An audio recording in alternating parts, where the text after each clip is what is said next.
Hey guys, and welcome back to our channel. Today I'm going to be sharing with you my homemade salsa recipe. This recipe is for canning, so I'm going to show you how to do that as well. This is only my second time making this recipe, but I made it a couple days ago and it was really good, and someone requested me to share a video on how I made it, so here we go.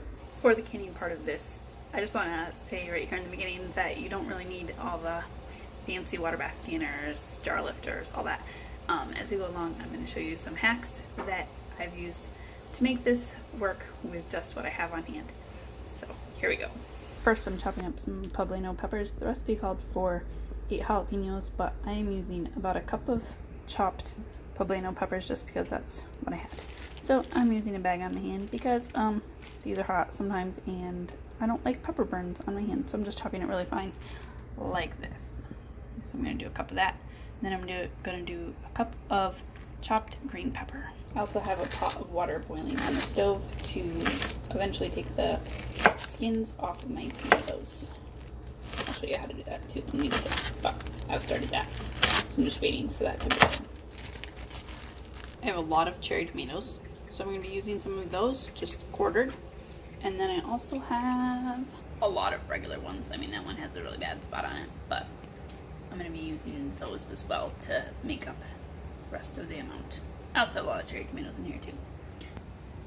And hello, more cherry tomatoes and peppers. Now that our water is boiling, I'm just going to slip some of these tomatoes in here to let them cook for 1 minute, just so that the skins will peel off easily. Then I'm going to quickly put them in a sink full of cold water, and then take off the skins, take off the core.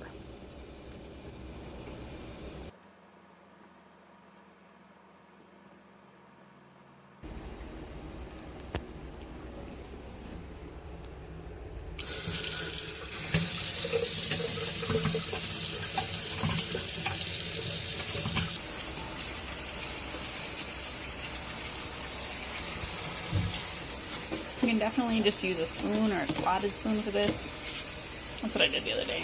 Might actually work better than this today. I don't know. Alright, so see how the skins have split a little bit on this one? We're just cooling these down so that they stop cooking. Basically just what we're doing. Now I'm going to take the skins off and core them. I'm also going to cut off any bad spots that are on these. This one kind of tomato isn't like amazing at not having bad spots, so I probably won't plant them again. The big red tomatoes, they've gone bad pretty fast. So on some of these, the skins will just slip right off. Other times you have to use the knife a little bit. And then I'm just gonna chop these up finely. We need 7 cups of chopped tomatoes. I did about a cup of cherry tomatoes already.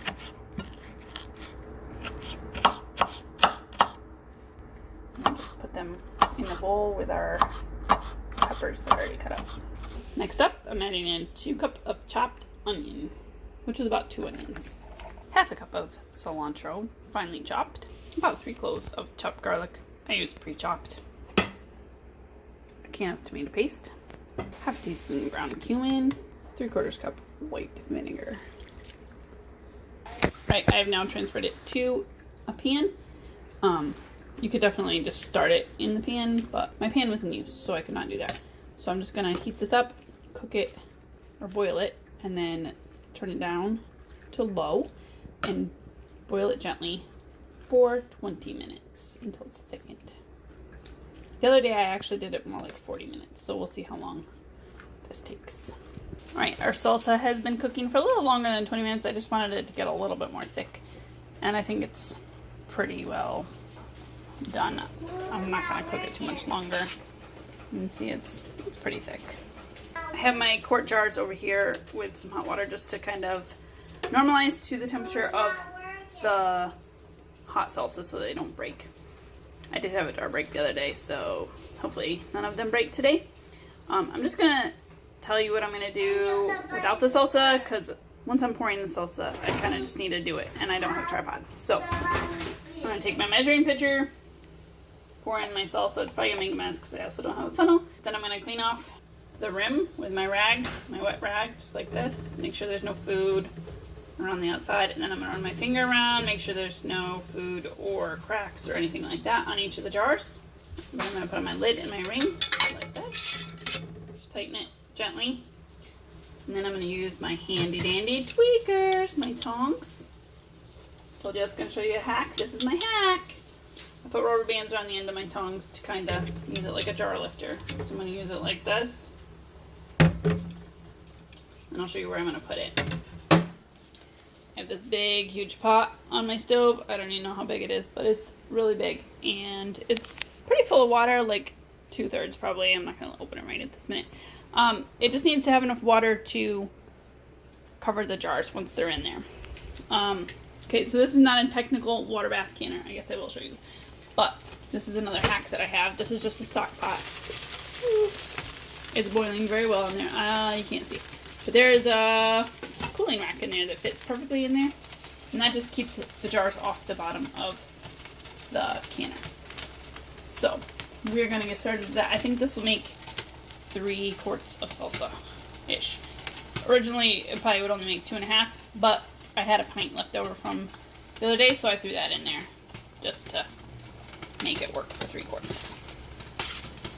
So, we're about ready to do this. Let's see if I can prop you guys up somewhere so you can watch. Okay, that works. Let's get started. This is kind of a messy job.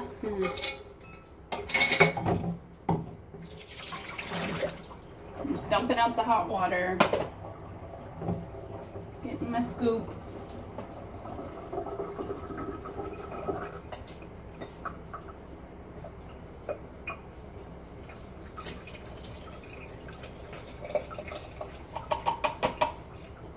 Not filling it all the way to the top, just about to the rim, and I'm not filling it completely full yet, just so I have this more evenly distributed between the 3 jars.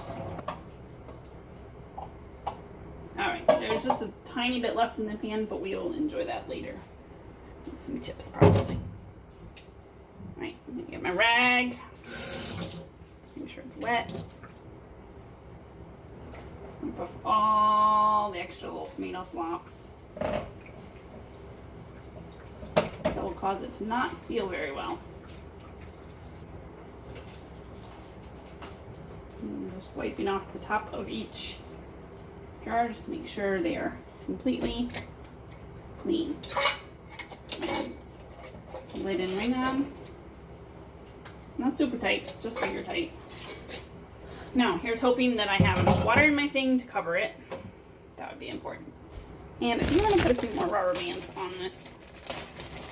Just because earlier it's not amazing.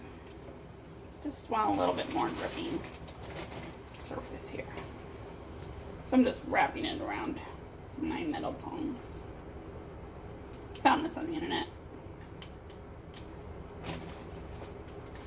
Genius idea. I mean, I'm just too cheap to pay the $3 or whatever it is for a jar grabber.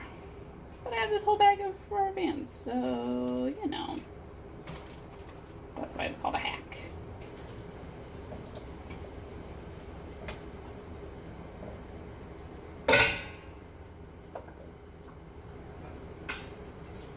That's what they look like sitting in there. I'm just going to grab my lid. Put it on top so it can come back to a boil. And I'm going to cook this for 20 minutes.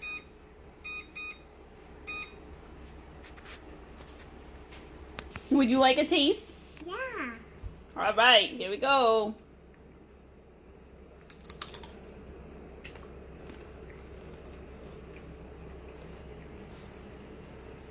How is it? Spicy? Not so spicy. Okay. It's just good? All right. I tried some as well, and it is not very spicy. It is still kind of on the very mild thing, even though I put in more peppers, more hot peppers than I did the other day. So I don't know how to kick up the heat a little bit. I mean, I'm sure there's probably bites that have some of that pepper in, and it's pretty hot, but it's delicious. I love it.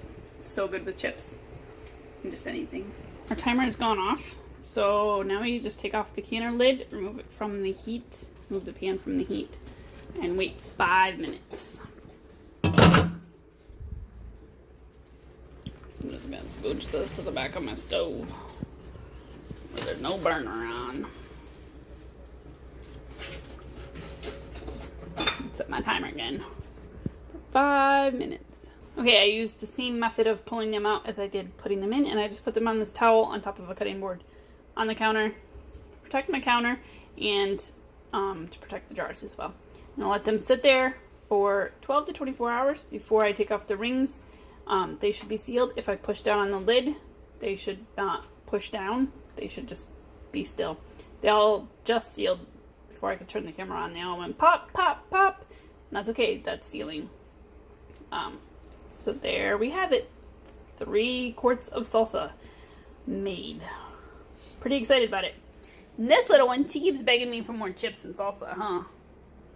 You like it? Yeah. Thanks for watching this video. We hope you liked it. Don't forget to subscribe to our channel to see more videos like this and other things. Leave us a comment down below if you make this salsa and how you like it. See you next time.